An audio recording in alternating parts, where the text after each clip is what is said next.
a whistleblower, and she told me that you are addicted to shoes. I have a pretty good addiction to shoes. Just when I get bored, I start to look at shoes, and there might be a few purchases. Yeah. How much shoes do you have? I would say, I can't remember the exact, but it's not a crazy amount, but it's around 100 right now, I think. Okay. So, is it more sneakers or normal shoes? Mostly sneakers, like mixture between Jordans, just regular Nikes, and like designer shoes, stuff like that. Yeah. In basketball, sneakers are not just a gear, it's more of a cultural thing. Yeah, I don't really like my basketball shoes that I play in, they'll get thrown away after the season. But like the shoes that I have at home, like I won't play basketball in them. Like I'll just have them to like wear or just for fashion, you know. Yeah. But the shoes that I actually play in, they won't be like worn, like just to wear outside or anything like that. How much shoes do you wear during the season? Or how much shoes do you need? It just depends. Like sometimes you're in a mood for style, so you go buy a pair just for a couple games, like Jordans or something. Then when you're in the mood for performance, so it varies. Like one season I probably went through maybe 10 pair, just because like, I didn't have to. It was just because I wanted to wear different shoes for different games and styles and stuff. That seems to be a normal number for a pro. Yeah. I heard that you are a TV series guy. Yeah, I became more of a TV series guy when I got to Europe, just because different time zones. So it's like you have more free time, and you can't always catch the American shows when they come on. So you just kind of have to catch up and binge watch shows while you're over here. So. What is your favorite series? My favorite series. Oh man, I'm drawing a blank right now. Like, I would say it just became Game of Thrones. I watched that series like in a week, from the 7 seasons that are out right now in a week. That I would say Entourage, Homeland. I know I'm missing one right now, but those are the ones that pop in my mind. When do you watch these series on road trips? I watch right now. House of Cards is like the one that I like just use for the bus rides. So I've been watching that every bus ride. But other than that, it's pretty much anytime we're not in practice. It's kind of just watching TV shows if I'm relaxing or anything like that. If you could create a series and you could determine everything, which role would you like to play? If I could just make up the whole story and kind of, what role I would want to play? Yeah. But would it be a crime series or fantasy? Or? It would be like kind of like an FBI, like a Homeland type of CIA type of show, to where it's like secret agents and all that type of. Yeah. And who would you be? The secret agent for sure. How do you see your role on the team? My role on the team is just a mixture of everything. Just kind of be a leader at times when I have to be. We have a lot of like older guys on this team, so most of the time they're taking the lead and kind of making sure that everybody's staying focused and doing what we have to do.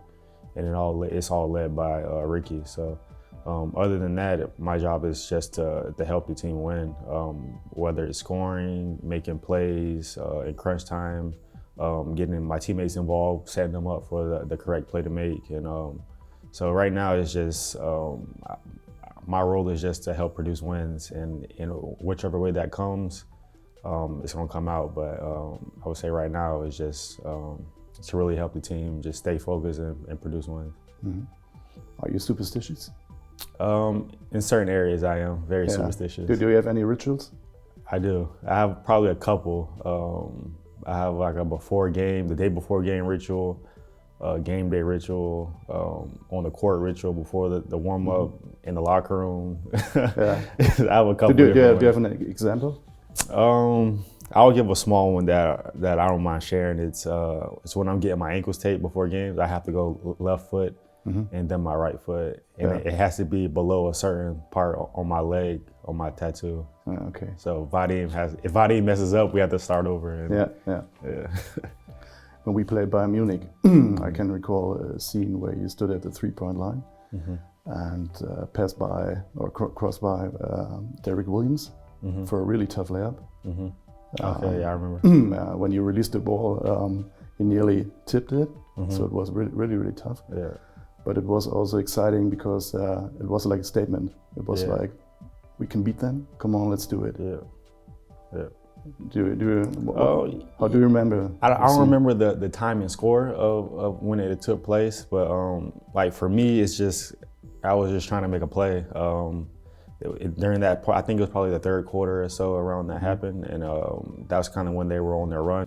That's just one of my go-to moves that I use. It was just a slow left to right or hesitation, went left, and then use the right for the layup. So for me, it's just a normal like. Okay, I see. But it was like a spark. The people on the stands were electrified. And, I would say it was a spark just because it let everybody know that like we're still in it. Like we're capable of scoring and competing. So I think it's fair to say that you have one of the, if not the fastest first step in the league. Did you put an emphasis on it in your early days? In your development as a player? That's really something that you can't teach. I've always been told that I've just been blessed with a God-given like just quickness. My dad ran track, so I can probably say that's probably where it came from. But I've always been told I have a fast first step, and just to use it to my advantage. It's just in Europe you can't do the same moves you can do in American basketball, so where you have to put the ball down before you start to move. So it gets even faster when I'm in America. So. Yeah. Let's imagine a young kid, maybe 13, 14, 15 years old. And he wants to become a better basketball player, maybe a professional. Do you have any advices for the kids out there? My advice is that you can do it. I mean, everybody's going to be told that they can't do something or achieve something. I'm pretty sure there's a lot of professional basketball players that at one point have been told that they can't achieve their dreams of playing professionally. It's happened to me. I've been told that I'm not gonna play professional basketball. I was in college, they told me I wasn't good enough to play at the level that the school I was at, and I've kind of outlasted a lot of guys that were told that were better than me, just by hard work and believing in yourself and making sure that you do all the things that you have to do to put yourself in a position to be successful, and kind of sacrifice things along the way to get there, whether it's family or having fun, family trips, vacations. Sometimes you have to give up those things to be successful. What are the 3 golden rules of Will Cummings? The 3 rules? Yeah. Do you have? Sacrifice. I would say number 1 is sacrifices. Number 2 would be don't stress. Life isn't really that hard. Number 3 would be just have fun. Because when the fun is taken away, it becomes just another thing you're doing, and you won't really enjoy it anymore. I guess you know who Holger Geschwindner is. I remember the days when I called him as a journalist for doing an interview or something like that about Dirk Nowitzki. Yeah. And back in the days, he always told you Dirk is on level 8. We want to reach level 12. On which level are you right now? Or in which areas of the game could you improve? For me, I've always tried to improve just my shooting. There's a lot of I have a shooting coach when I go home. When I went home in the break, I worked out with them. It's just, that's the area of game that I want to keep improving, and I felt like I haven't reached my full potential. I'm not as consistent as I would like to be, like I am driving to the basket or doing those other type of things that are really not teachable for me. I've just been able to do it my whole life. So just in the area of shooting is the one I can always get better in. Back in summer when the club announced your your arrival, I asked you for a statement for press release purposes, and you were talking about winning the title. And I was like, But at the same time, I thought, well, I like that attitude, because you know what you're talking about. You won a title. How important are goals? And goals, I mean, I preach this all the time just to everybody that kind of knows me. Nothing happens in life without goals. I mean, you're just gonna go in circles if you don't have a goal. You're gonna start something, you're gonna relax and don't care about it anymore. It's just gonna be a repeating act and never really go anywhere without goals. So to me, goals is the most important thing that you can have. If you set them too high, then you'll fall right under it and that'll still be excellent. If you set them too low, then you're not really gonna achieve anything. So I always say just set your goals for what you want and then beyond that. So it gives you a great opportunity to be successful. Let's get back to my whistleblower. You are a family guy. Yes. What does family mean to you? Family means everything to me. Now my family's getting bigger with 3 nieces, and just being able to watch them grow up is kind of like my takeaway from basketball, and just being able to spend time with family is getting more important for me nowadays, just because I spend most of my time overseas, and not being able to be around family during like the family events of Christmas and Thanksgiving. So just knowing what they've done for me just over the years with basketball, and keeping me focused, and just kind of realizing the bigger picture in life is kind of the most important thing to me. Do they ask you questions about Oldenburg?